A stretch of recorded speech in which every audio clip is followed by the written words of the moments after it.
for joining us at 6. I'm Liz Collin. A woman is dead and an hours-long manhunt continues for an armed suspect in a usually quiet Twin Cities suburb. This all began around 10 this morning with a home invasion on Delaware Avenue in Mendota Heights. Police say a man robbed a woman at gunpoint and then he took off in his car. He eventually crashed into a pond about a mile away and then ran away on foot. Police would later find a woman's body inside a local business center. We do have team coverage tonight. Kate Raddatz is outside of that business center. Anita Moyni is close by near a senior home where residents were evacuated after the suspect ran inside. But we do want to start with Kate. What do we know right now, Kate?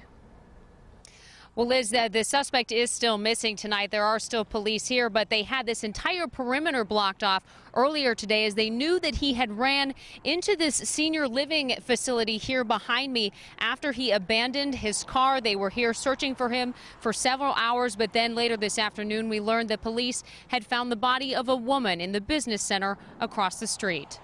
There's a lot of SWAT cars down here too. Heavy police and SWAT team presence drew neighbors out of their homes to see what was going on, including Mike Garrity. He's friends with the victim who was robbed at gunpoint a mile away at their home on Delaware Avenue. He broke into the house and robbed her.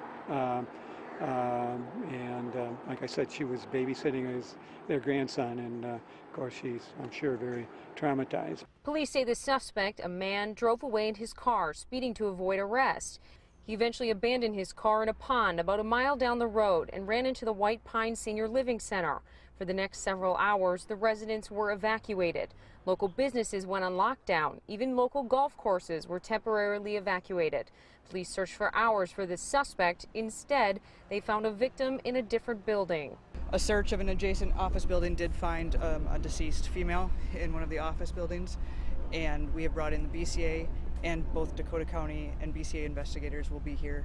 Police are trying to figure out how the suspect was able to get from the White Pine Senior Living Center over to the business center. You have a lot of people out here who are really hoping that we would find that suspect and be able to take him into custody, and it's a tragedy and it's demoralizing for everybody. The search involves multiple agencies, including Washington and Dakota counties. Neighboring counties are also being notified as the suspect is on the loose. You ever seen anything like this? No, not in this town, no.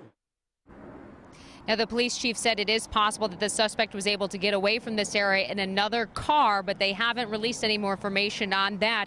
We do have limited details at this point as to the identity of the suspect. We only know that it's an adult male, Asian, that he did have a handgun.